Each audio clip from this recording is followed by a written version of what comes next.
ఒక తెలంగాణ ముఖ్యమంత్రిని తప్పుగా మాట్లాడడం కరెక్ట్ అంటారా, రైట్ అంటారా? అంటే నేనేమంటా అంటే రేవంత్ రెడ్డి గారే తప్పుగా మాట్లాడుతున్నప్పుడు అక్కడ ఉన్న నాయకులు మాట్లాడితే తప్పైతే కాదు. ఏం మాట్లాడారు అంటే ఏదైనా ఇప్పుడు వారు చూస్తే మీరు ఏ సభలకైనా పోండి, ఏ మీటింగ్లో కానీ, ఏ ప్రెస్ మీటే కానివ్వండి, వారి భాష, వారి యాస. ఇప్పుడు గతంలో కేసీఆర్ గారు మాట్లాడినప్పుడు ఏదైనా సామెత తీస్తే అది ఏదో తిట్టినట్టు ఉండదు, ఏదో ఉన్నది సామెత చెప్పినట్టే ఉంటుంది. బట్ ఆయన సామెత చెప్పినా కూడా గలీజ్గా తిట్టినట్టు ఉంటుంది, ఆయన ఏమైనా నోరిప్పి మాట్లాడినా కూడా గలీజ్గా మాట్లాడినట్టే ఉంటుంది. సో ఆయన ఏం మాట్లాడతారు మీరు చాలా సందర్భాల్లో చూసిండ్రు. ఒక గతంలో కేసీఆర్ గారిని ఎట్లా తిట్టిండ్రు, అంటే గతం అనే కాదు ఇప్పటికైనా కూడా మారిండ్రేమో అనుకుంటాం.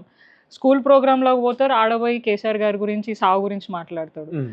టీచర్ ప్రోగ్రామ్కి పోతారు, అక్కడ అదే మాట్లాడతారు. ఏ సభకైనా చూడండి, ఒక ముఖ్యమంత్రి ఏమంటారు, లాగులో తొండలు వదులుతా, పేగులు మెడలు వేసుకుంటా, కత్తర్లు పెట్టుకుంటా. సో ఇవన్నీ ఎవరు మాట్లాడతారు? ఒక ముఖ్యమంత్రి స్థాయిలుగా ఉండి ఆయన అట్లా మాట్లాడడం అయితే కరెక్ట్ కాదు కదా. సో ఆయన మాట్లాడుతున్నారు కాబట్టి ఆయనకు తగ్గట్టు ప్రజలు సమాధానం చెప్తున్నారు.